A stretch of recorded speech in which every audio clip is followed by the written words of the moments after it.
There's gotta be something I can watch.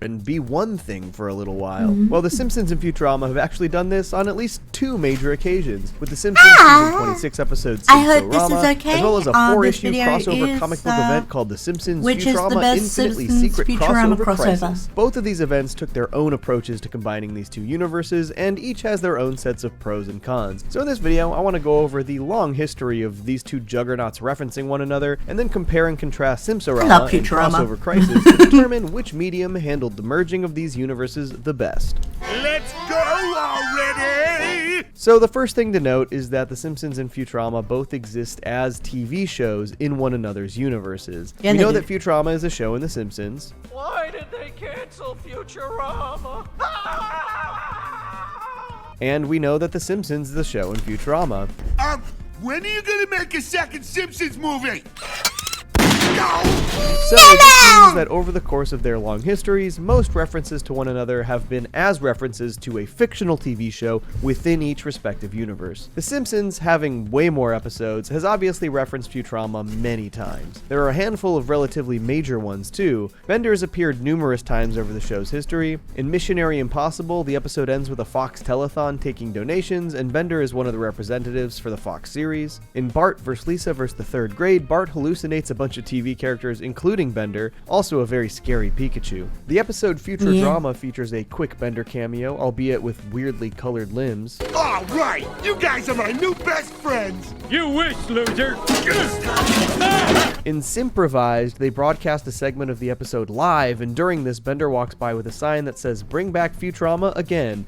And, hey, it worked. And Bender appears in or near the Simpsons basement multiple times after the episode Sensorama, for reasons which I will talk about later. Matt Groening appears at a comic book convention in My Big Fat Geek Wedding. Wow! The creator of Futurama! Mr. Groening, will you autograph my Bender doll? Homar has a couch gag with pneumatic tubes, and a yellow-skinned Fry pops in before being replaced with Bart. Fry makes a couple of other appearances with Leela, too. In Beware My Cheating Bart, during a zoom out from Springfield to space, they shoot right past Leela and Fry sitting on an asteroid. And in the most recent season, season 34, Fry and Leela appear as the background of Marge's biking instructor. Though I think my favorites are the quick cameos from Hypnotoad, one in the background of a presidential debate in 2056, and the other in the Guillermo del Toro it's going alright. You fell 24. asleep, There fair are enough. tons more references I had to food Futurama, given to me, but so I most of started them are watching much smaller. Uter even wore a Futurama shirt and Married to the Mob 3 entire months before Futurama premiered. I won't go through the rest of the smaller ones, but you can find them in compilation videos and in lists online. Futurama's list of Simpsons references is obviously much smaller.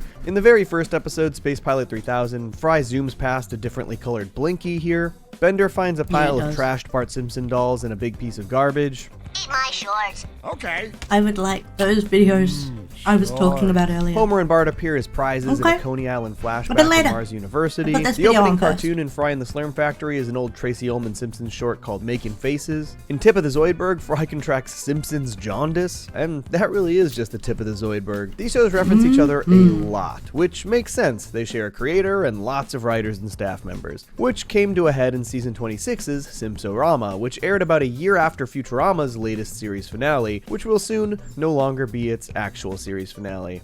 What a world. The episode is written by J. Stewart Burns, who wrote on both series, so he was a natural fit for the episode. But I've always felt that this episode felt a lot more like an extended Treehouse of Horror segment than like a regular episode of The Simpsons. And honestly, I think that's the best way to look at it. It doesn't really make sense given that we know The Simpsons and Futurama are both TV series in the opposites respective universes. So to canonically tie the future of Futurama to the present of The Simpsons gets a little messy. As it is a Simpsons episode, it begins in Springfield as Bart's class is putting items into their time capsule. Having forgotten something, Bart grabs the sandwich he brought for lunch, blows his nose in it before dropping it in the capsule. I always thought this was very gross, but I did get a kick out of this tag to the gag.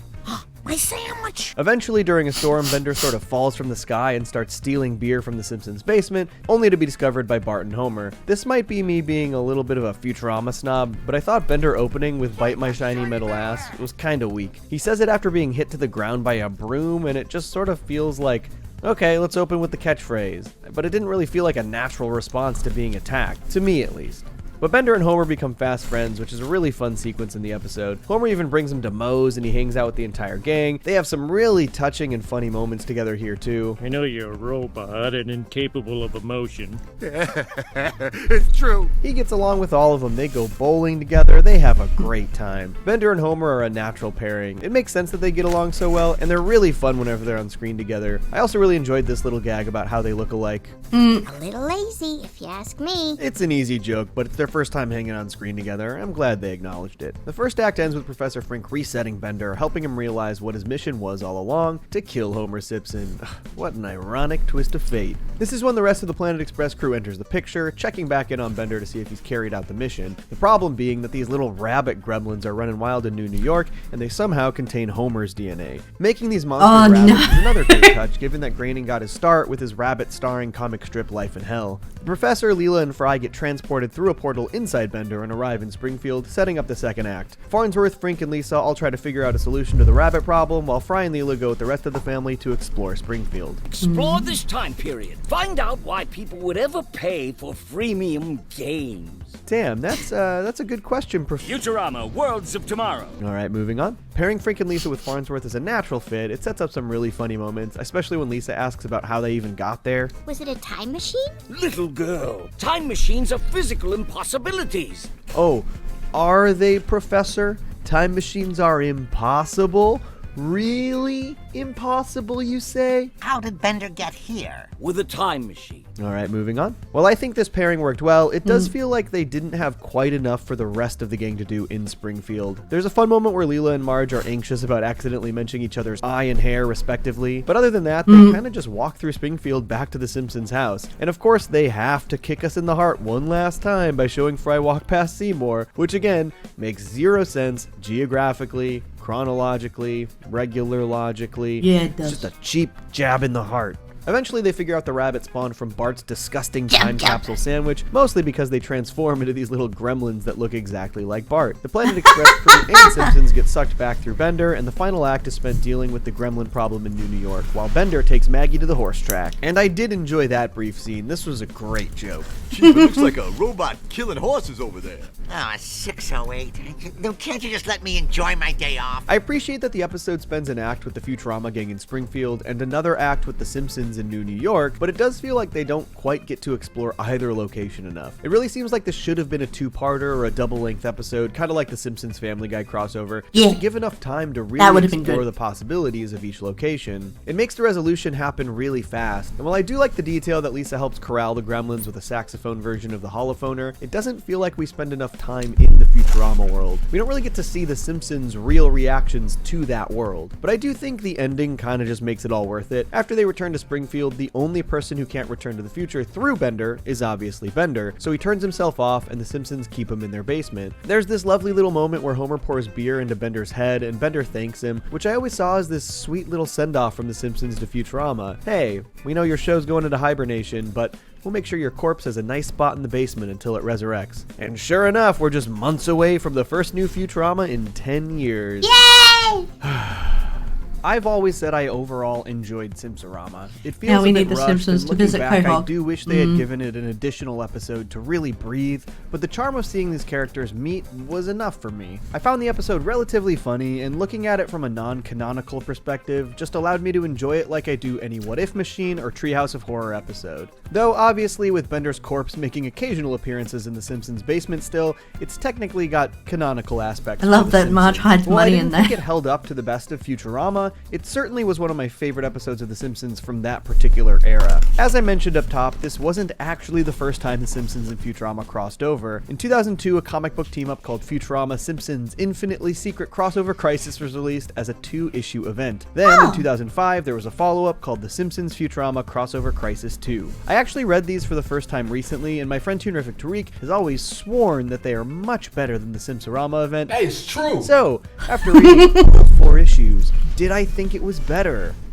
In some ways, but definitely not in every way. On paper, the premise for Crossover Crisis is much stronger than for Simpsorama. Basically, the premise of the first event involves the Brain Spawn, who use their abilities to trap the Planet Express crew inside a Simpsons comic, just like we saw them do with books in The Day the Earth Stood Stupid. And like I said, I love this premise. It maintains the idea that the Simpsons are fictional in the Futurama universe, and it uses that previously established lore from The Day the Earth Stood Stupid to cross over the characters. It is fundamentally a stronger plot. This story is also very clearly commenting on comic books in general, particularly the collector's market. The premise involves the Brain Spawn sealing the Simpsons comic in liquid diamond to maintain its mint condition, trapping the Futurama characters inside. A funny idea that also sort of takes the piss out of graded comic book collecting, a form of collecting that prevents you from reading your comic at all. And Crossover Crisis does a mostly great job pairing up Futurama and Simpsons characters and giving them real time to interact, whereas Simpsorama I get keeping them in a thing to keep them safe, Farnsworth. Fry but you've got to be able to take them out with your gloves sometimes a bit. and read them. Nibbler hypnotizes Marge into thinking he's another cute baby. We even see some funny smaller pair-ups like Smithers and Hermes. Burns makes Zoidberg his personal doctor for some reason, and there's a quick little panel with Scruffy and Willy hanging out too. Weirdly enough, there are actually a few really specific things that both Crossover Crisis and Simpsorama did separately. Some are obvious, but some are super specific. Homer and Bender pairing up is obvious, but both the comic and the Simpsons episode have them really connect and bond at Moe's. Although Moe does kick Bender out in the Crossover Crisis, which is a funny juxtaposition with his attitude in Simpsorama. In both of them, Leela wears sunglasses to hide her eye, though I guess that was actually first seen in Roswell that ends well. The resolution to both the first Crossover Crisis event and Simpsorama involves Lisa but if tricking you can only get one, phoner.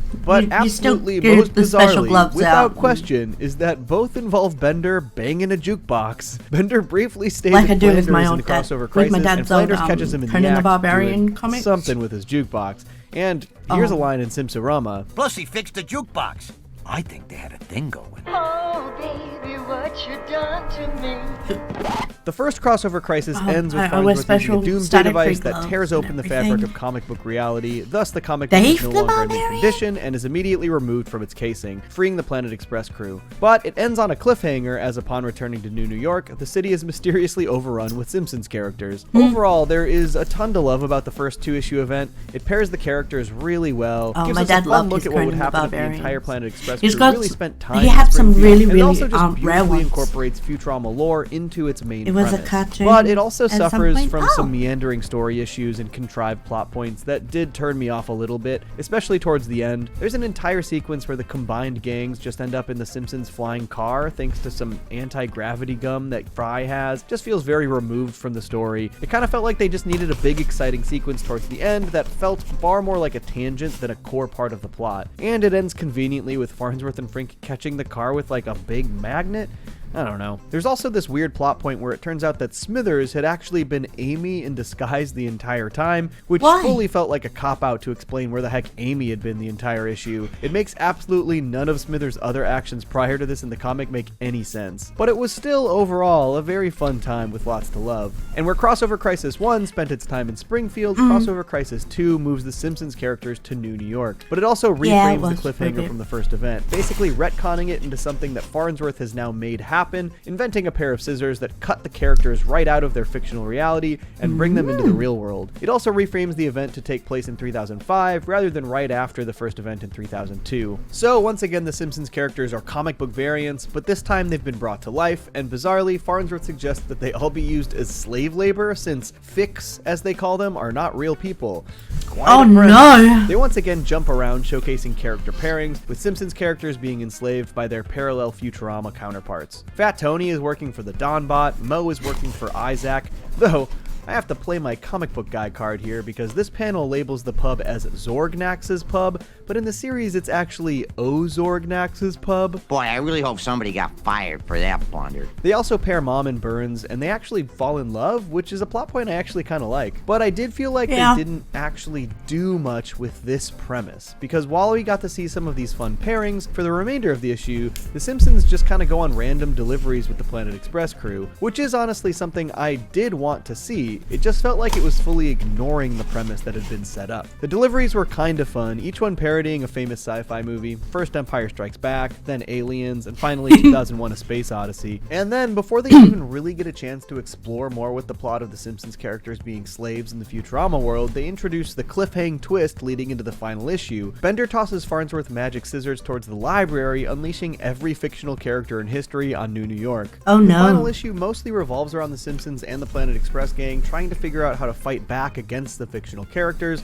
who have now taken over the city. And there are some very fun scenes and ideas, characters chased by the entire works of Stephen King, these kids from Hop on Pop hopping on Homer. It's so tragic the way they hopped on Pop. There's also a fun superhero gag where a gang of Marvel and DC superheroes show up, but mostly obscured by shadows for copyright protection. It ends with the Marvel and DC heroes fighting each other, not unlike the DC vs. Marvel crossover comic event from the 90s, a fun thing to allude to in this crossover comic event. And while I did feel like the Planet Express crew sort of disappeared for a bit too long in this final issue, there was a very fun resolution from The Simpsons. They used the what if machine to ask for a way to solve the problem, which leads to Bart finding a copy of the very first Simpsons comic in Fry's collection. He tosses the colossal Homer page into the vortex, unleashing giant Homer on New York and driving back all of the other fictional characters. This actually was the premise of the very first Simpsons comic book story, so that is a really fun way to incorporate the series' history into this comic. Interestingly, the end of this event doesn't actually see the Simpsons return to their comic. They go on a delivery with the Planet Express crew, and the issue ends on another cliffhanger setup showing that Mom saved some of Burns' DNA and is cloning him after he returned to the comic book. As far as I know, this cliffhanger has never been followed up. The Crossover Crisis 2 event does have some really still has stuff time, though I would argue that Futurama's maybe coming suffers back from straying a bit too far away from the premise of crossing over the Simpsons and Futurama. The entire second issue is primarily spent showing the Simpsons fight off a bunch of fictional characters. It just happens to take place in New York. It just ends up feeling quite a bit removed from the conceit of the crossover. But again, still tons of fun to be had and lots of quality moments between characters. The issue I had with Simsorama not having enough time to explore the possibilities of the team-up is pretty firmly not the issue with Crossover Crisis. By having the first event set entirely in Springfield inside the comic book, and the second event set entirely in New York with the Simpsons characters invading, 2 full comic book issues were spent in each location. However, while I would say the first event mostly used its time in Springfield effectively, I think the second event may have squandered some of its time in New York. And while I don't necessarily count this against them, the comic book stories are,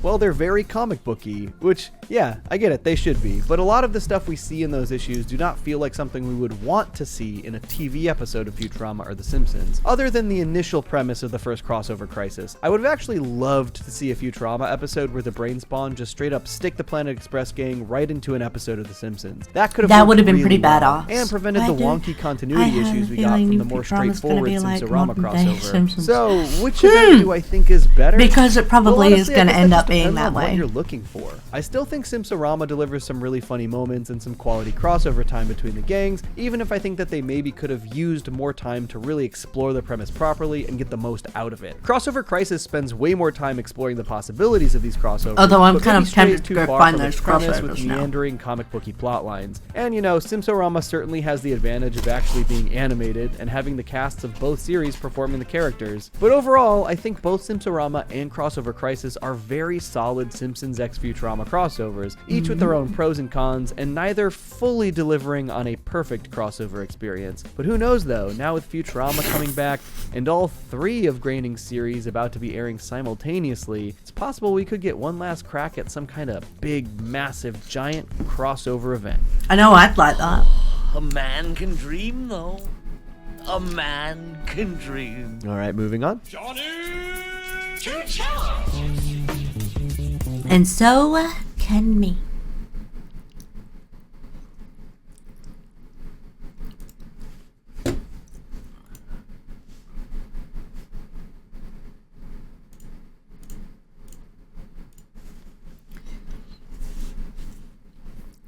Okay, I'm going through getting everyone's links together.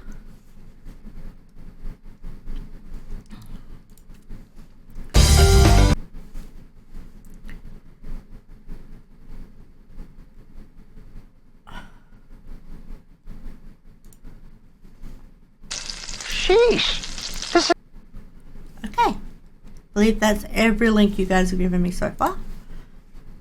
So let's... So, what's your happiest memory, Squidward? Let me think. Welcome to Watch Mojo, and today we're counting down our picks for the top 20 unexpectedly dark episodes in kids' cartoons. It's too polluted to use your ring. Yes! As you raced through time, the whole world went to heck. All my family's tiny flaws and imperfections magnified 1,000-fold by my new vision. Certainly, we were never meant to see this clearly. For this list, we'll be looking at episodes of kids' cartoons with dark elements that were mostly uncharacteristic to the rest of the series. We're also taking into consideration how messed up the plot of the episode bloodbending was pretty and messed up. Anime, but I can think of ways that it would just come in be on the handy. lookout for spoilers. Number 20. Yeah. It's a Wishful Life. The Fairly Odd Parents. When our bucktooth main character is berated for every good deed he's done that day, he decides to teach everyone a lesson by wishing he didn't exist. Fine! You know what? I wish I was never born. Timmy is then transported to an alternate timeline where it turns out everyone is better off without him. What's worse is that Jorgen tries to send him to what is conceptually similar to hell. Goodbye, Timmy Turner! Forever! When Timmy is able to steal Jorgen's wand, he laments, wondering if everyone else's sadness is worth his existence. He decides it's not, and accepts his fate. But Wait, what? All I'll be doing is making everybody's life worse. I can't do that to Cosmo and Wanda, Mom and Dad. It all turns out to be a test, but it's still a pretty shocking plot. Number 19. The Ultimate Enemy. Danny Phantom. Ever since Danny Phantom was granted I never watched ghostly Danny powers, Phantom. It was he tried never to really use them for the aired when I betterment was of the free. people around him, which is why it was so surprising to find out in this TV movie that he was the one who destroyed the world. During an experiment gone wrong, all of Danny's friends and loved ones died. The big explosion at the Nasty Burger, you tuckered Danny's family? And it was all your fault! As a result, Danny asked Vlad Masters to remove his pain, i.e. his ghost side. This resulted in Vlad and Danny's ghosts fusing to create Dark Danny, where it's implied they killed human Danny. This would be a very touching little reunion. But of course I surrendered my human half a long time ago. Oh dear God. This darkness is brought even further when you see the evil fusion then attempting to kill all the characters we love. Number 18. Are you happy now? SpongeBob SquarePants. Squidward has always gotten the short end of the stick, but no one expected the show to insinuate him ending it all. Squidward realizes that he doesn't have a happiest memory, prompting SpongeBob to try and create one for him. Look, I don't need a happy memory, so just get back to your culinary grease factory and leave me alone. Unfortunately, his efforts fail, sending Squidward into a deep depression, locking himself away for weeks. It's here we see one of the darkest images ever drawn in the series. Squidward takes a rope and ties it up, implying he's decided life isn't worth living. What the shit? To get happy. Maybe this will help. It may have been a bait and switch, but by the end of the episode, Squidward has a mental breakdown, leaving his depression unresolved. Are you enjoying the hors d'oeuvres?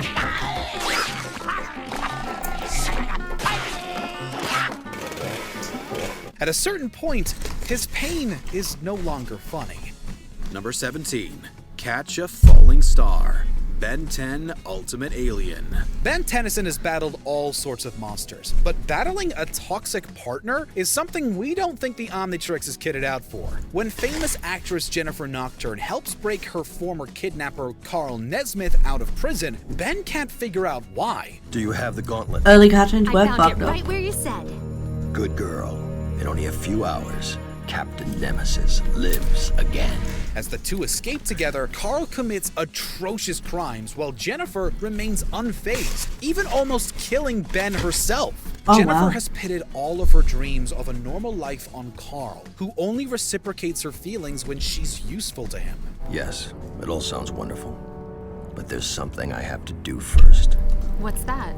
Destroy Ben Tennyson. But why can't we just go?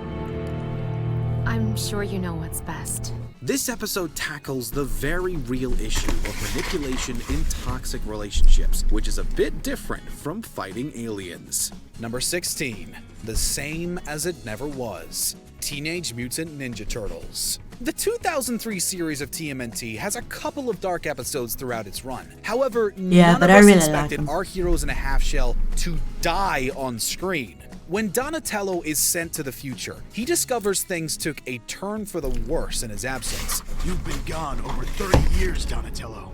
30 years?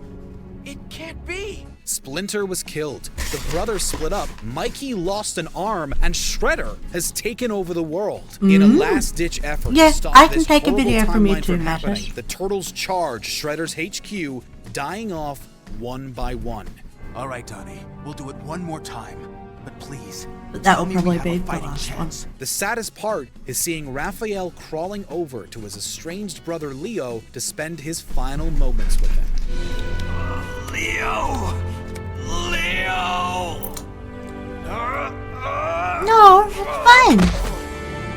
It's the Teenage Mutant Ninja Dead Guys. Number 15. Web World Wars Reboot. They'll summon the attack drones. You've got to stop them getting back through the portal. Sometimes the internet can feel like a black hole that destroys everything it comes into contact with. And for the people of Mainframe, this was literally the case, as seen in this dark episode of Reboot. World Web Wars served as the Season 2 finale of the hit show and ended on one of the darkest cliffhangers of all time. Nothing can stand in our way. Mainframe is ours. Bob was betrayed by Megabyte and launched into the dangerous storm of the World Wide Web, leaving the question of his fate unanswered until the 3rd season. But I have seen that post before. I just didn't know what it was. Number 14. To Heck and Back. Rocko's Modern Life. Even though it aired on Nickelodeon, Rocko's Modern Life likes to push what they could get past the censors. In this episode, Heifer finds himself choking to death after swallowing a chicken's ribcage.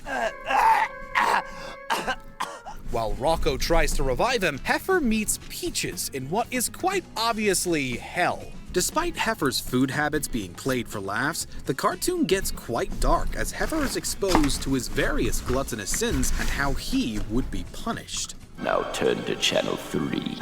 Sure. Where's the remote? But a heifer is a female cow. You poor fool. Still don't know where you are, do you? There is no remote. It gets even scarier when Peaches starts appearing out of nowhere when he thinks he's safe. The cartoon likes to play with adult jokes from time to time, but the cartoon went a little far for a watershed time slot. Number 13. Elephant Issues. Tiny Toon Adventures. There is a reason why this episode got pulled from the air. The segment One Beer follows Buster and Hampton as they come across a beer in the fridge. Buster peer pressures his friends into taking a sip. What are you thinking, Buster? Let's drink it. Drink it? But Buster, this isn't like you. I know, but in this episode, we're showing the evils of alcohol. The trio go on a bender, stumbling around, clearly drunk, and alienating their friends. If underage drinking wasn't enough, the characters take a police car for a joyride and fall off a cliff to their deaths. While the episode is very self-aware that it's supposed to deter kids from alcohol, it still shocked people enough for the episode to be banned from Fox Kids. I hope the kids got the message. Yeah, drinking's uncool. So do we get to do a funny episode tomorrow? Number 12. Heavenly Puss, Tom and Jerry. The adventures of this cat and mouse duo is filled with endless violence, but the characters have only ever died a handful of times. Blue Cat Blues sees the two characters await a train to run them over after losing the girls of their dreams.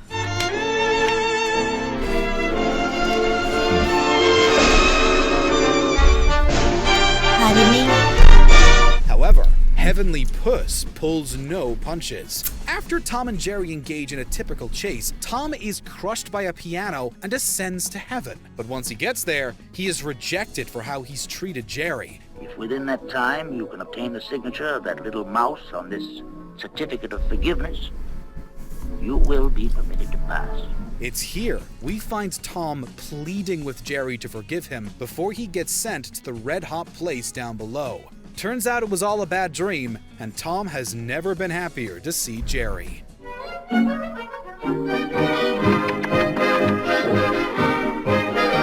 Number 11. Jimmy, Static Shock. In the lead up to a community center Halloween party, shy kid Jimmy gets relentlessly picked on by Nick and his friends. Stop it! Stop it! I mean it! I mean it! Don't! Not cool, Nick. Give me a break, Hawkins. After some violent pranks, Jimmy disappears, worrying his peers. Virgil and his dad go to Jimmy's house, where they discover that he's stolen his father's gun and plans to confront his tormentors. At the school, we see Jimmy bursting into tears of anger as Richie tries to talk him down. Lots of things aren't funny. Breaking my computer wasn't funny. Shoving me in the locker wasn't funny. Jimmy, you're right. I'm sorry, man. But just as Jimmy lowers his gun, he gets tackled by Nick's friends, accidentally shooting Richie in the process. It wasn't fatal, but it was a frighteningly real situation nonetheless. Number 10. What Phineas the damn hell? Phineas and Ferb. Mom, quick, Mom, look, before it disappears! Imagination is a wonderful thing to have, though not everyone would agree, as seen in Disney's hit cartoon, Phineas and Ferb. In this episode, Candace finally catches the titular pair in performing their usual dangerous antics, leading them to get sent to reform school. I'm sorry, but this is really for your own good. The story takes a dark turn when the pair have their imaginations forcibly removed from their brains through intense brainwashing, a concept that gets even darker considering it serves as a disturbing metaphor for growing up. Creative acts are imitatable and dangerous. Using your imagination is morally wrong. Though the whole thing morally wrong? What the damn hell? Save the episode from being incredibly dark. I never actually busted Phineas and Ferb. I am so happy. Number 9. Way of the DD. Dexter's Laboratory. Why do you do this? You're so stupid! Being cooped up in a lab all day is no way to get through life, despite what Dexter might think. Luckily, this boy genius had his sister Dee Dee to free him from the clutches of his stressful work, resulting in his spiritual awakening as he finds inner peace. However, that peace goes as quickly as it came after Dexter destroys his own lab before promptly returning to his life of scientific solitude, resulting in one of the most downbeat endings of any episode in the series.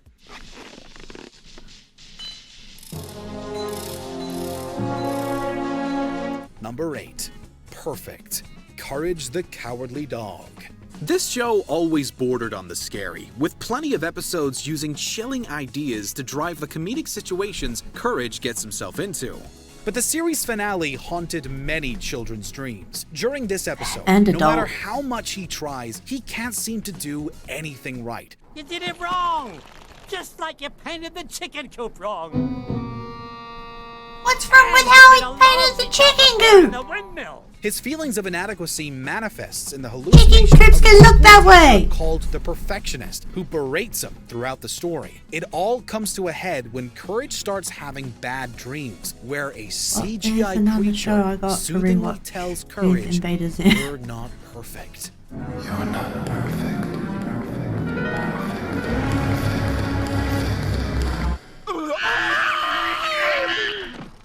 The sudden animation switch is weird enough, but this one, among many other moments, makes the entire episode nightmare fuel. Number 7. Mind Pollution. Captain Planet and the Planeteers. Captain Planet is a wisecracking superhero who works with his team of young environmentalists to tackle issues that beset the planet. With a kid-friendly setup like that, everyone probably gets scarred after this episode. Hi, Shadow Cookie, how you doing? Introduces a new drug called Bliss. The entire town gets hooked, including Linka and her cousin Boris. You hated Captain Planet? Bliss. None of that will matter. Scum convinces the two to attack their friends, who can't summon Captain Planet because Linka's mind is polluted. Too young for Captain Planet? I don't actually know what it is. After taking more Bliss, dying in Linka's arms. Bliss killed him. You good? I'm glad to hear it. I'm doing alright. I had a pretty good birthday the other day. With her mind now cleared, the Planeteers summon Captain Planet, who isn't slinging puns like he usually does, incredibly angry with Scum for going too far. They defeat the villain, but the trauma remains. I know what. Number 6, Twisted Sister, Honestly, the Powerpuff Girls. The first thing we need is sugar. This episode of the Cartoon Network original series is as memorable as it is heart-wrenching and tragic. When Blossom, Bubbles, and Buttercup want a new sister to help them fight crime, they haphazardly recreate the professor's experiment and make Bunny, who comes out a bit off. Sisters! That's right, you're our sister too. After Bunny messes up crime fighting and is sent away by the girls, she eventually returns to beat up every criminal in Townsville before exploding from her body's instability, saving the day for the first and final time. Admitted, just the description of this episode was enough to bring a tragic tear to your eye. She was good after all. We were the ones who were bad. Number 5, Holly Jolly Secrets, Adventure Time. Wait a second, man. I know this case. The Ice King is easily one of the most interesting characters in Adventure Time, as well as one of the most tragic, as seen in this 2-part episode. After discovering the Ice King's hidden videotapes, Finn and Jake learn the dark story behind the mad ice wizard, that he was once an antiquarian who discovered the Ice Crown. Hello, my name is Simon Petrikov. I am recording this tape so that people will know my story. As the crown corrupted his mind, Simon was driven mad, causing him to drive away the love of his life, leaving him a shadow of his former self. This tragic origin story made Holly Jolly Secrets one of the series' darkest episodes, even more so than Evergreen. Just watch over me until I can find my way out of this labyrinth in my brain and regain my sanity. Number 4, Haunted, Teen Titans. He's not coming back, you know. That's all that's left of him. Obsession can drive a person insane, and in Teen Titans, Robin was that person. In this episode of the hit series, Robin ponders over Slade's defeat and wonders if he is truly gone, a question that begins to haunt him as he starts to see the villain. Hey, Sadie! Hello! Thank you for the raid. Could you have gotten all those bruises from Welcome someone who wasn't to there? the stream. Robin is driven mad by the hunt for Slade, who turns out to be nothing more than visions caused by a hallucinogenic chemical. The whole affair serves as a metaphor for paranoia and PTSD, which is what made this episode one of the darkest in the series. Sometimes I feel like I'm the only one still looking for him. The only one who can stop him. Number 3, Failsafe, Young Justice. Attention, you have entered the boundaries of Earth space.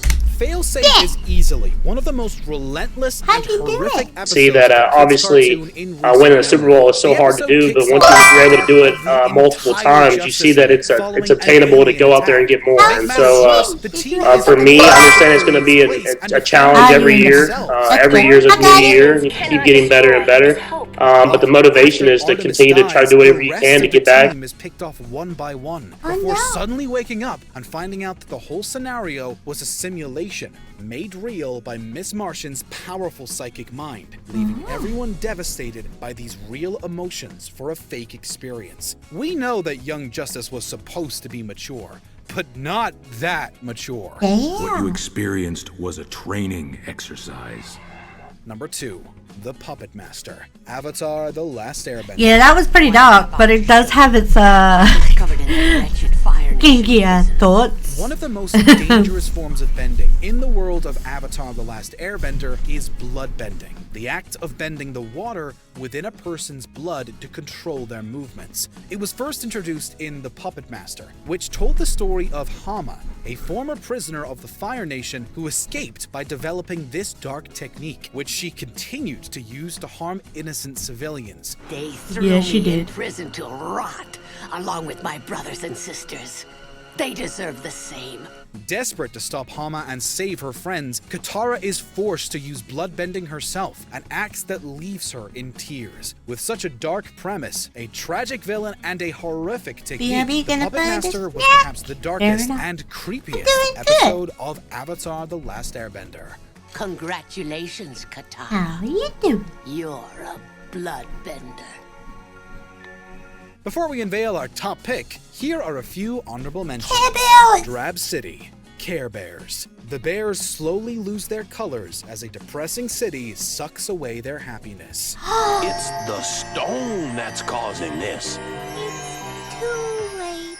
Don't bother. Angelica's worst nightmare, Rugrats. The fear of replacement is very real.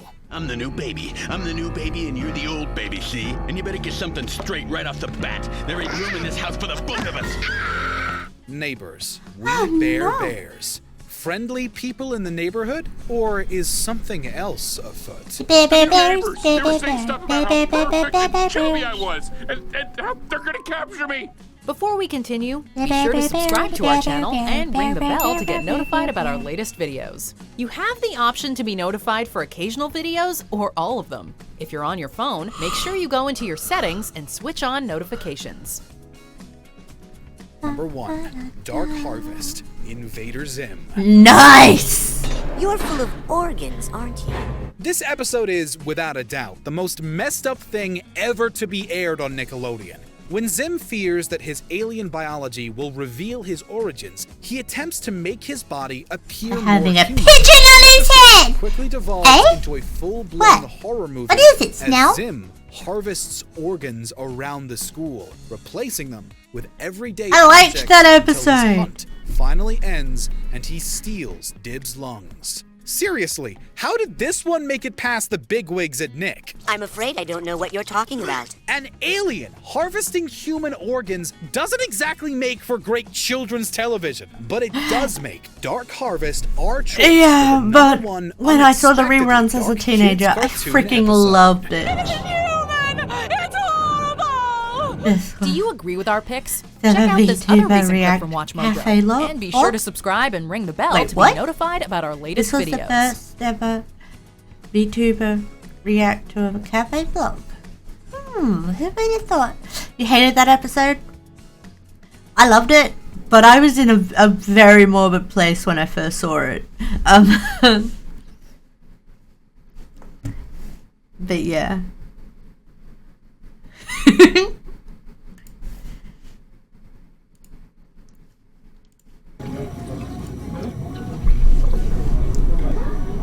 There's a lot of Dark Invader Zim episodes. I know, that's why I love it so! So what are we watching?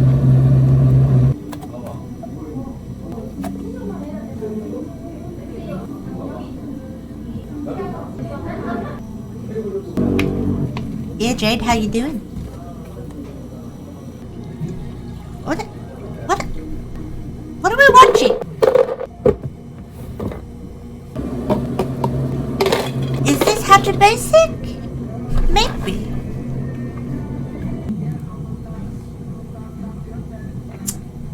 ENG yogurt never falls despite the endless new menu appearances. Cafe vlog ASMR. Oh, I see.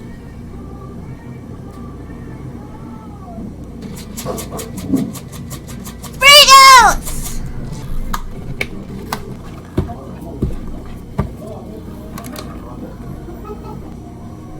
Next thing you know, they trip over and it slooshes everywhere.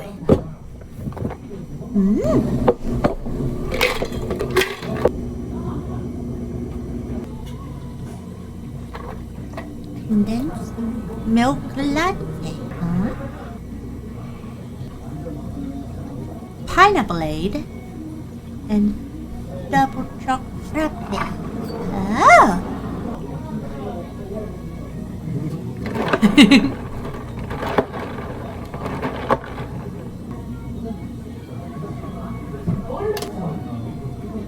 Oh, they're creaming it. Why does that cream look so good? I think there's no air bubbles on that cream or anything. It's just perfectly aerated. Grapefruit aid and a lime mojito aid.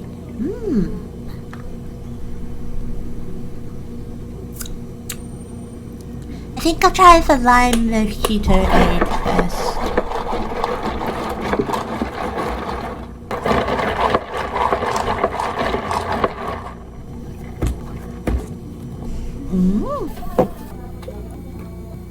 Cafe latte and strawberry latte. I've never seen a strawberry latte look like that, have you? Okay, you enjoy your leg there, Santi.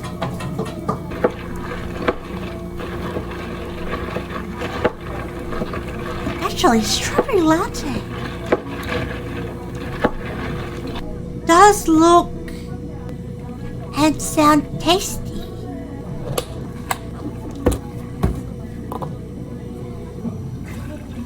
Strawberry banana latte and a peach iced tea and chocolate.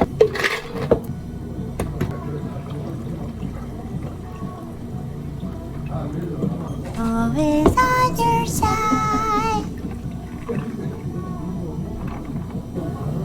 Da da da da da da da. Cookie frappe and a choco frappe. Oh.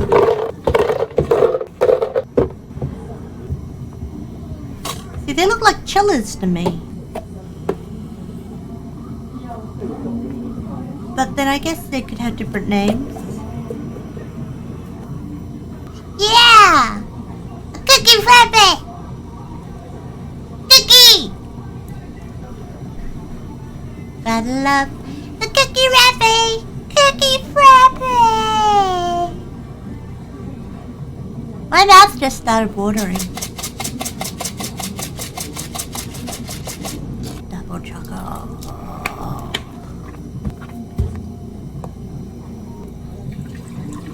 A strawberry yogurt.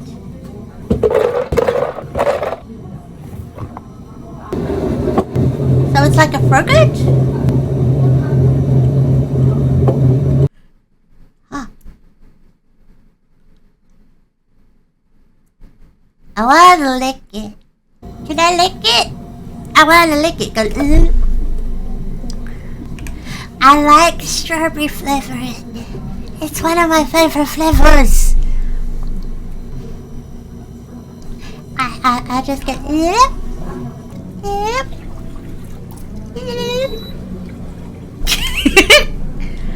Ooh, mint choco and another cookie frappe.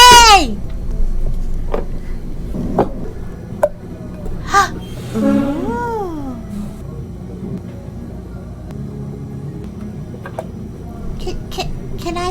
Can I just get a little licky lick? I want a little licky lick. I want to taste them. You know, little.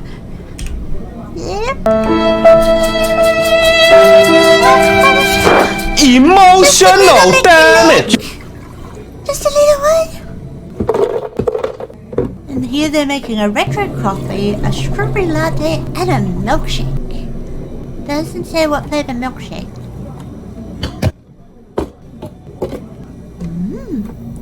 Well, let's go see the strawberry latte.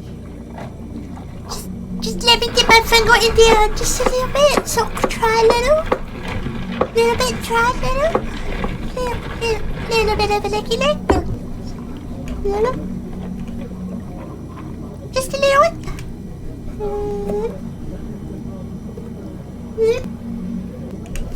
I want one. Can I have the strawberry one? I so much like the strawberry one. Please. Ooh, a double chip frappe, a mocha. Ooh, I want them too. Ooh, that must be the chocolate.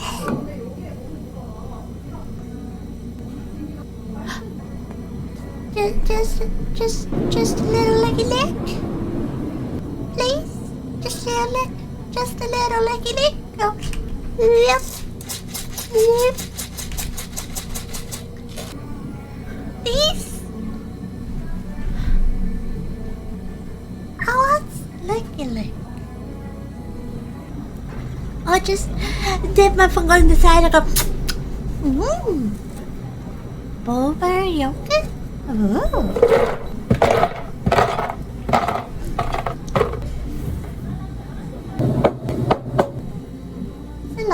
are more yogurts. Can I get some of the jam? Just a quick little lip.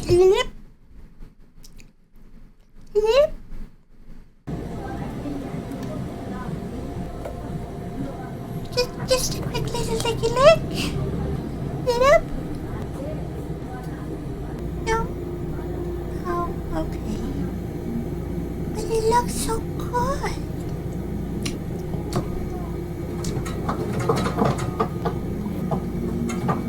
Ah, it's in Indonesia. I didn't notice that.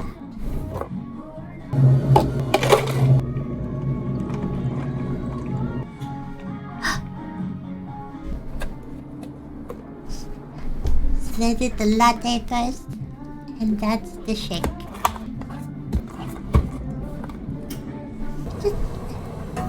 I like me a vanilla latte. Can I have the vanilla latte? Please? I just want a little bit.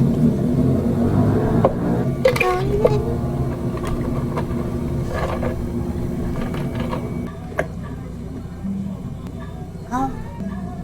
Wait. Was that tea? Did that tea have ice? Rice latte.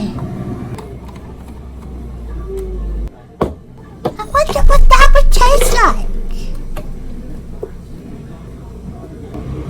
I'm guessing the pearls are like boba, but what's a rice latte?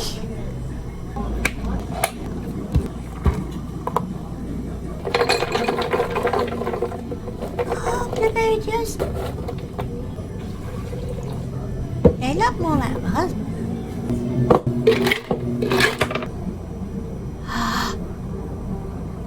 Just a little licky lick. Oh, you look for the cafe on the apron. I see. See, now that's using your nugget.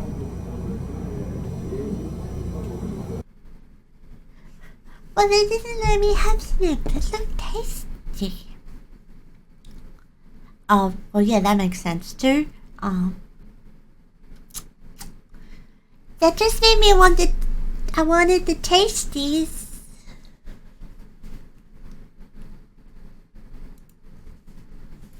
I wanted the tasties. No, you're not dumb. But that's why they would have Korean subtitles? Maybe, I don't know. It never even occurred to me, so who's the dumb one? I think it's me.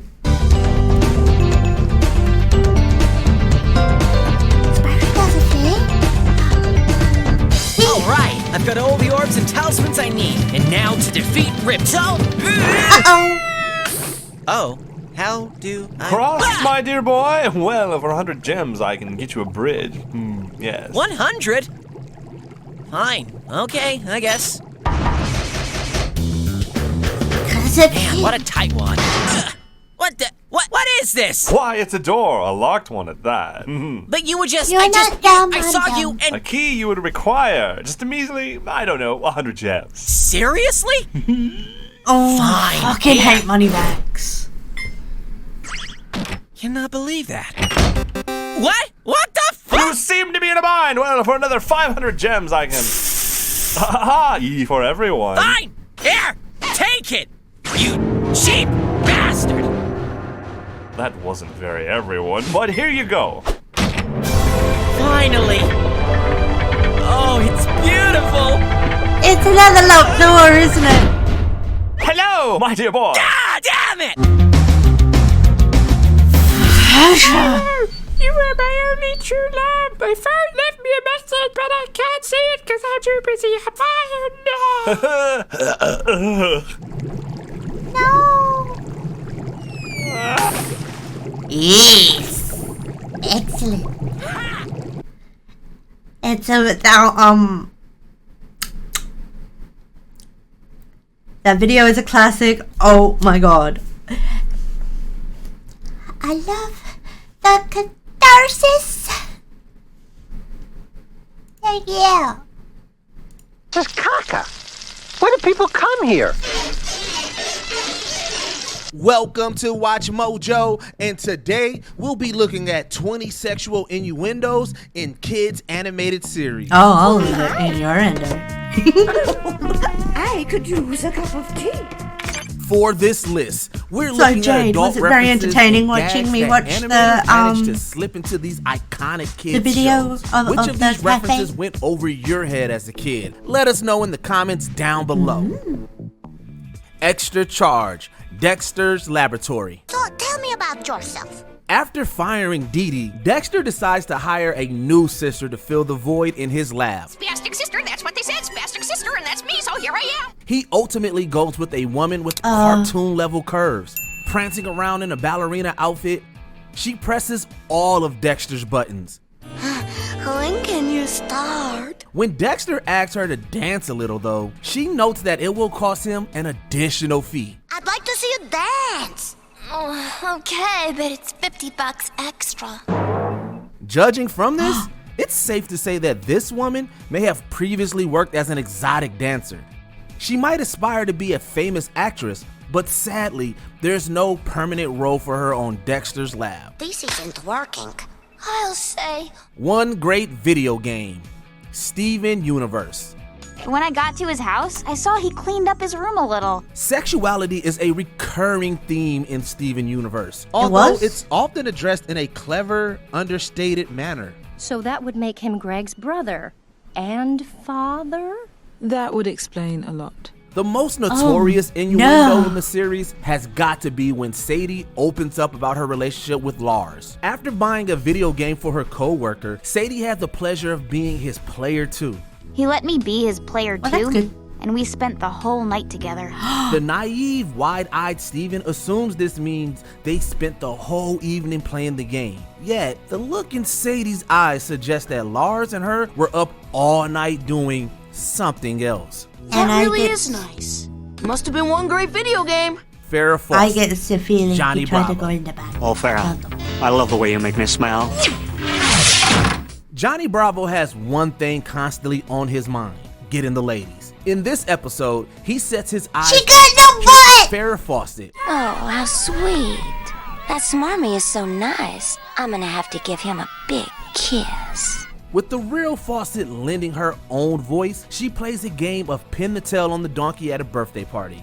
At first, Farrah can't remember the last time she was blindfolded, but then she has a rather revealing recollection. I can't remember the last time I was blindfolded. Oh, wait. Yes, I can. Oh my. The kids might not know what Farrah is giggly about, but Johnny likely would. Well, I guess I'm gonna have to find another date for tonight. Oh well, his loss. Aren't you glad I didn't say banana? The Amazing World of Gumball. Gumball's Amazing World is full of eccentric, diverse characters, including a family of talking bananas. We don't really need or want to know how sentient fruit can engage in relations, but this scene gives us an idea. Running through the house, Gumball stumbles upon Banana Joe watching an internet video. On the screen is a pair of hands ripping into a juicy orange. At first glance, this might not seem sexual. When you're a banana though, nothing is more intimate than watching another fruit unpeel. Taking that into consideration, we can't help but share Gumball's stunned expression. Dipper's internet history. He's very Gravity kinky. Falls. This never happened. Dipper Pines is a curious young man who's naturally drawn to the never many know. secrets of Gravity Falls. Since he's going through puberty, however, Dipper is also quite curious about the female body. He has a crush on teenager Wendy, although she's a few years too old for him. You ruled back there, man. Thanks. Fortunately, the internet provides Dipper with an outlet to explore Here, his let new me kiss feelings. it better In this for you. scene, Mabel takes a jab at her twin brother and his creepy internet history. Yeah, this room is way creepy. Not as creepy as Dipper's internet history.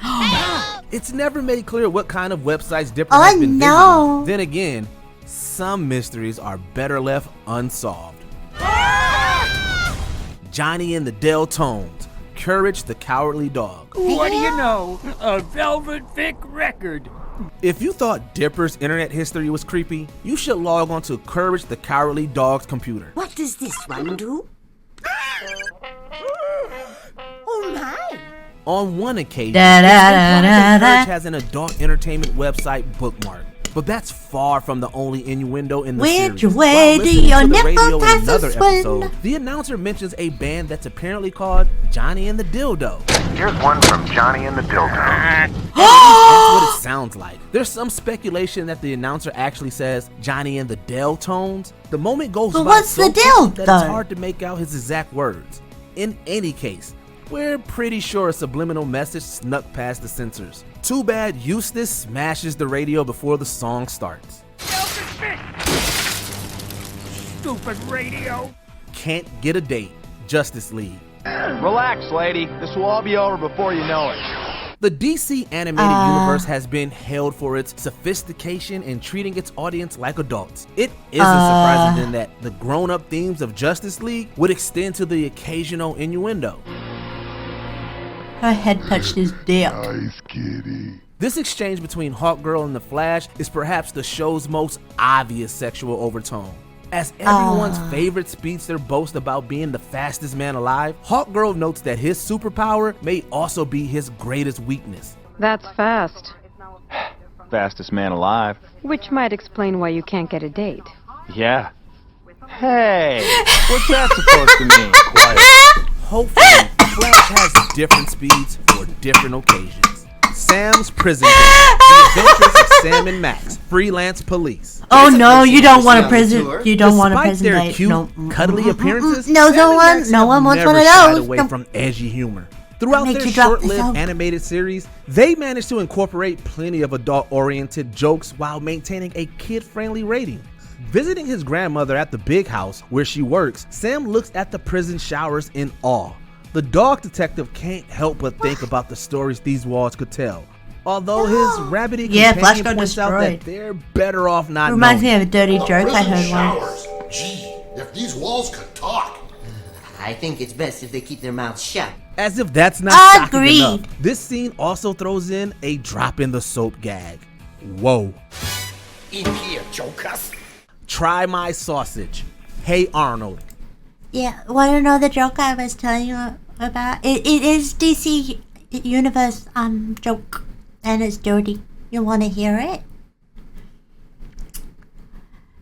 Superman was flying through the sky, and he noticed, hang on a second, Wonder Woman's sunbaking, butt naked over there. And goes, well, I am faster than a speeding bullet. You know what? She may not even know what happened. So Superman flies down there, wham bam, thank you man, fucks off, before she even opens her eyes. Having had his very good time. Next thing you know, the Invisible Man goes to Wonder Woman, hey, anything odd happen? She goes, why? Everything's great. I'm having a fantastic time. He's going, yeah, I was too, but then my ass started to hurt. She wasn't sunbaking at all. Her and the Invisible Man were happy, making time, and then Superman did no. It's a fucked up joke. It's a fucked up rape joke, but still it's funny. You're actually wheezing. Yeah. Turns out faster than a speeding bullet really cinches the truth. Man, this is good. You sure you don't want some? Some innuendos beat the audience Try over my their sausage? head. Others are In hidden a in the kid background show? and are easy to miss. Oh, by Odin's beard, what I saw, boy! To catch this one from Hey Arnold, you probably had to pause your TV. But some kind of eating machine. I've never seen anything like it. While attending an eating contest, Arnold is surrounded by numerous delectable foods to munch on, including sausage. There's no way you can beat him, Arnold. You'll die trying. You see the poster hanging on that fence over there? Read what it says out loud and tell us if it sounds suggestive in the slightest. You could argue that this is just an innocent advertisement for pork products, but we all know what the animators were really trying to get away with. Try mine. Short man, go get him. Lonely Space Vixens, Rugrats. It's okay, Tommy. We're almost there. Rugrats is largely about viewing the world from a baby's perspective and not entirely understanding the world around us. Because of this, it's only natural that Nickelodeon series would work in a few references solely intended for big people. Now sit down. I have something I want to show you. Show me? What is it? Oh, a photo album. This is the show's most evident wink to older audiences, as Grandpa Lou notes that he's rented a clearly adult film for after Tommy and Chucky's bedtime. I rented you boys some movies. Reptar Come Home, Reptar Redux, and my personal favorite, Lonely Space Vixen. Yep, Grandpa has a thing for adult-themed sci-fi. If he was around today, that's a Lou spank Pickles would bank probably if be ever I interested in knew. playing Mass Effect. Jake's Video, Adventure Time. Hey, lady, you asked me to make you a video. Adventure Time makes no I bet secret you that thought Jake me the to do a dog and video Lady like that, Rainicorn wouldn't you? are in a relationship. With me lying they in front have of the a fire? litter of rainbow Am I like puppies that? together after all. Yet, this episode clarifies what We just the stick with adult me viewers squatting like on the already poster. know. Bimo, skip! Skip! While watching a video, Finn and Lady stumble upon Jake posing by a roaring fire. BMO fast forwards before they can see any weird Jake stuff. Okay, I love You know, you, if you girl. can remember. I hope you liked it. Bye. Unfortunately, I keep there's meaning to also add a it clip of Jake dropping his below towel, with leaving information Finn on and how you Lady can get a screaming in poster of terror. your own. Guess But, what, yeah. lady? This their dog needs a bath. This isn't the first time Finn has been exposed to something for more mature eyes. Since he's also seen Marceline the Vampire Queen naked, it's safe to say Finn isn't a boy anymore. Grilled cheese, if you please. The Looney Tunes Show. Grilled cheese, if you please. Just as the original Merry Melodies cartoons worked in lots of adult jokes, the more recent Looney Tunes show also had its fair share of innuendos. In this music video, Elmer Fudd sings about his burning desire for a grilled cheese sandwich. That might sound innocent enough, but just listen to the suggestive lyrics and the seductive melody. Watching buttermilk on a frying pan has never been more graphic. Cause the butter and the cheese are gonna play a little game. Matters get especially erotic when Fudd eats the sandwich in a heart-shaped bed, immediately craving seconds. Did George Costanza write this episode or something? Sex is about love between a man and a woman, not a man and a sandwich. Like meat too much? Freakazoid. That your family? Yeah. Seeing as how Freakazoid came from the same team as Animaniacs, it shouldn't come as a surprise that it too pushed the envelope for children's no programming. surprises at all. How come you never got married? Perhaps the most explicit moment in the show occurs as our titular hero asks best friend Mike Cosgrove why he never married. Apparently it's because the police sergeant loves meat more than he could ever love a woman. Because I like meat too much. There are a couple of different ways one could interpret this comment, many of which imply Cosgrove prefers the pleasures of the single life. You could be married and still eat a lot of meat. I didn't know that. Rev up your Harley. The new Batman Harley Quinn's hopeless devotion and attraction to the Joker is beyond disturbing, especially for a show aimed at kids. Go away, I'm busy. Oh, come on, Puddin'. What really gets under our skin, however, is the thought of her tickling his funny bone. If Harley trying to seduce her pudding in a pool of pudding doesn't confirm their physical relationship, this moment certainly does. Don't you want to rev up your Harley? Vroom, vroom. Wearing an outfit that leaves little to the imagination, she attempts to get the clown prince of crime to rev up his Harley. Oh, sweetie, I got the whoopee cushion. The Joker is in such a sour mood, however, that not even the whoopee cushion can cheer him up. Know this, my sweet. The death of Batman must be nothing less than a masterpiece. Pencil sharpener. The Powerpuff Oh Girls. no! Hello, Mayor. For a show that looked like sugar, spice, and everything nice, the Powerpuff Girls sure did work in a lot of racy jokes. Yeah, did you ever notice when Buttercup slipped condoms into Professor Utonium's pocket? And cologne, breath mints, and cufflinks, and some of these. How about the time the girls tried to determine the gender of a nutty squirrel? I want to know what the whoopee cushion is for. Girls? Or that that's time easy. a little girl told the professor she was Be a an cushion. accident. He made us in his laboratory. You know, in case she can't Well, what can I under say? pressure. Don't worry, Professor. I was an accident too. Even those risque moments. Wait, did she can't say she compete was an with this accident? scene, though, as the attractive Miss Bellum causes the mayor to break his pencil. Good day, Miss Bellum. How is every little... In what might be the most salacious image in the entire series, the secretary takes her boss's hand and whips out the pencil sharpener. Here, let me help you with that. The expression on the mayor's face says it all. Miss Bellum, is there something on your mind? Oh, I'm so glad you asked. In the Closet, the Ren and Stimpy show. Oh no. We might have missed it as kids, but there's little doubt about Ren and Stimpy's romantic preferences. Stimpy. I love this. If you need irrefutable evidence, this scene says it all as Stimpy plays with his new friend, Sven. Getting close in a litter box, Stimpy shuts the closet door so he and Sven can have some private playtime. This is private.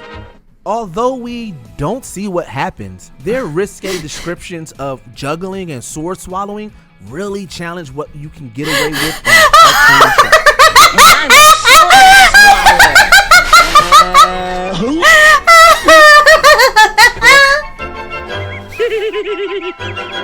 Don't drop the soap.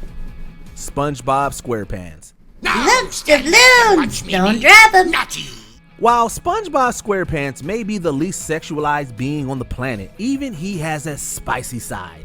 His need for physical relief is alluded to in one episode where he appears to be watching straight up sea erotica. Gary! I was just looking for the sports channel, Gary. If you think that's naughty, get a load of this scene where SpongeBob actually makes a drop in the soap joke. Look, doubloons! Don't drop them. We hope this really was a joke and not a comment on the state of Bikini Bottom's correctional facilities. Now, we're just waiting for the show to make a sponge-worthy joke.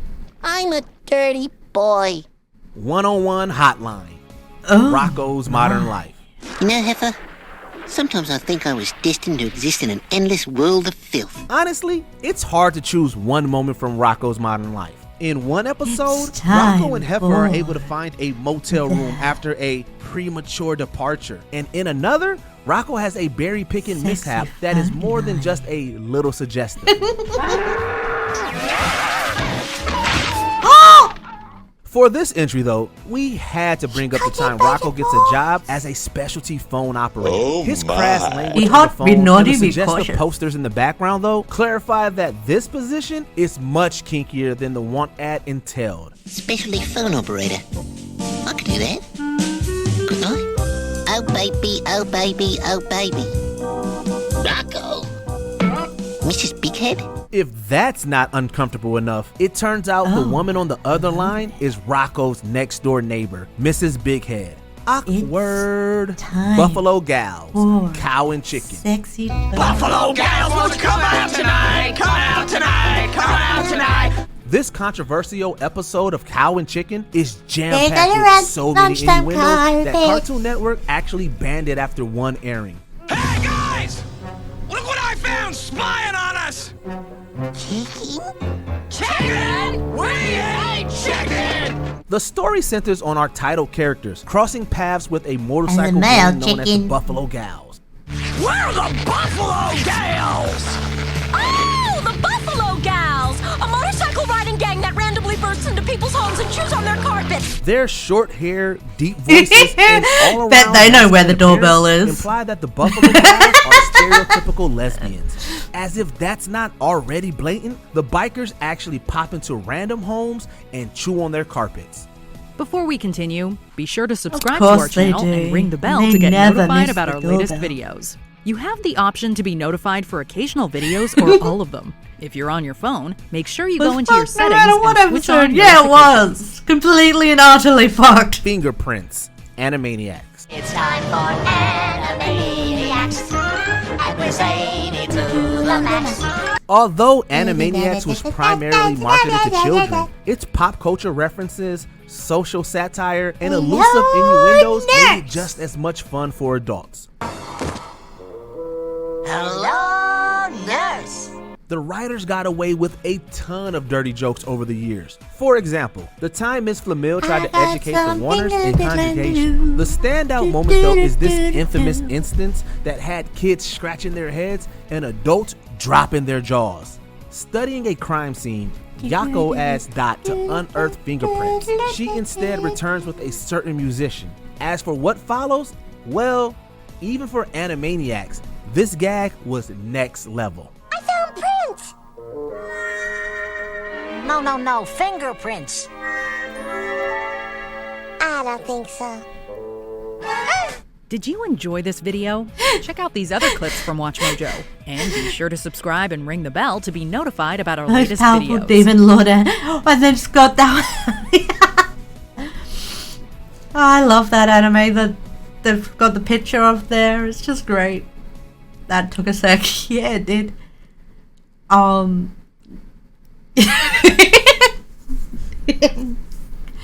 glad that you got it.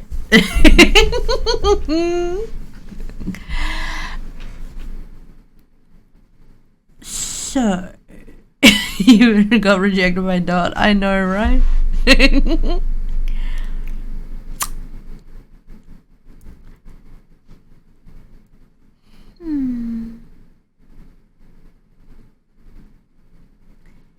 We will buy. We will black on dark the light. I want deep fried.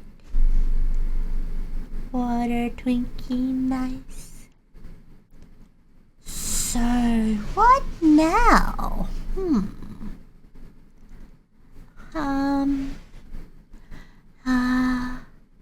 Should we raid? Or should we watch something else? What do you guys think?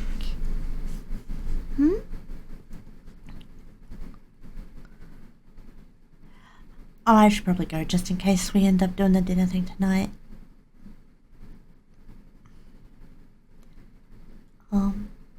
Yeah.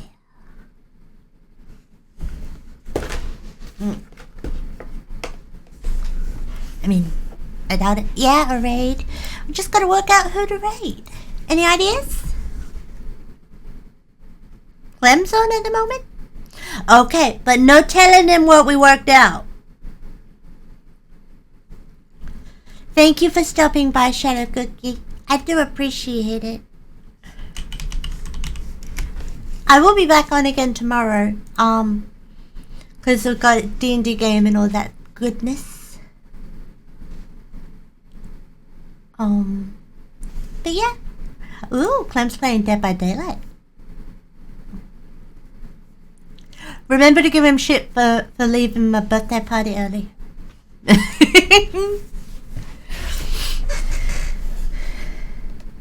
Because why the fuck not? Oh, Lucid, you're back. Yeah, I was about to raid. Did you just wake up?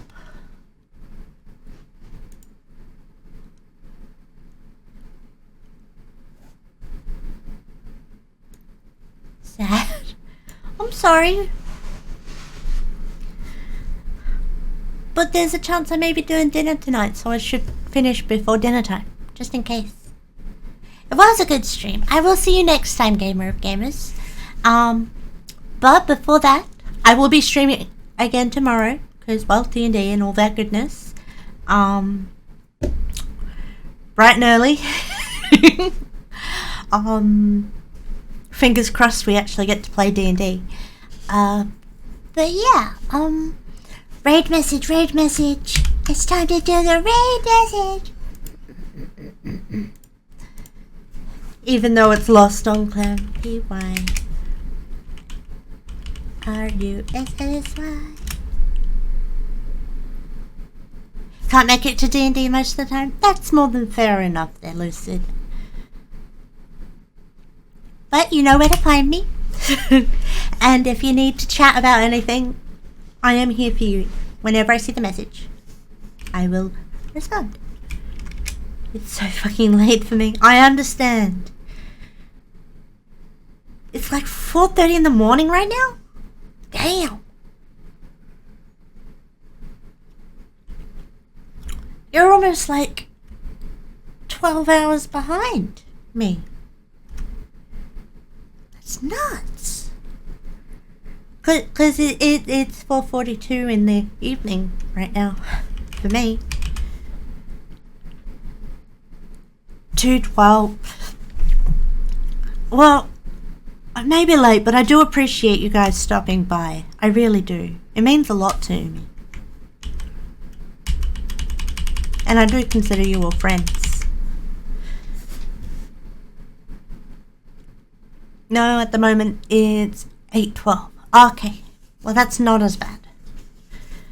But damn. 12:12 for you? Why?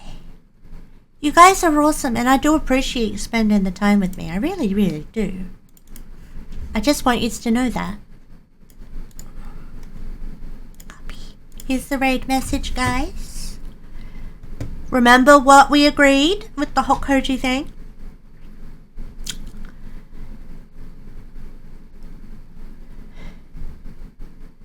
I fucked up your sleep schedule. I'm sorry. I am. I'm sorry. Between sandstone and adobe. But I sent you lots of love. What? And remember, my Monday stream is gonna be a bit more toned down. No, I thought you said Adobe, like Adobe Flash Player. But yeah, let's get this raid underway, shall we? Like sediment or I don't know whatever. that. But yeah, you guys are awesome. Thank you so much for hanging out with me Yeah, today. well, I don't play trash games, Ashley, so... That's a lie right there! He plays trash all the time! You're playing a trash game with me right now. What the fuck you mean? She's on her way. Oh, sorry, he lied. She definitely saw you. But yeah, you guys are awesome. Thank you so much for hanging out with me. She hit that. Hopefully I'll see you guys tomorrow for the D&D game. If not, my Monday or Sunday. However it may be. You guys are awesome. Wait. And mean the world to me. Stop running. I'm Stop running. Pyra Z, your little fire flower. Now let's raid, motherfuckers! Let's raid! Huh? To the next of us. We'll do after you. Okay. Let's raid! Oh. She better not be coming for me. Oh, I am. I'm coming for you, Clem. Yeah. I'm coming for you. I hope it's not something bad. I don't like daylight maps. Oh, you say it,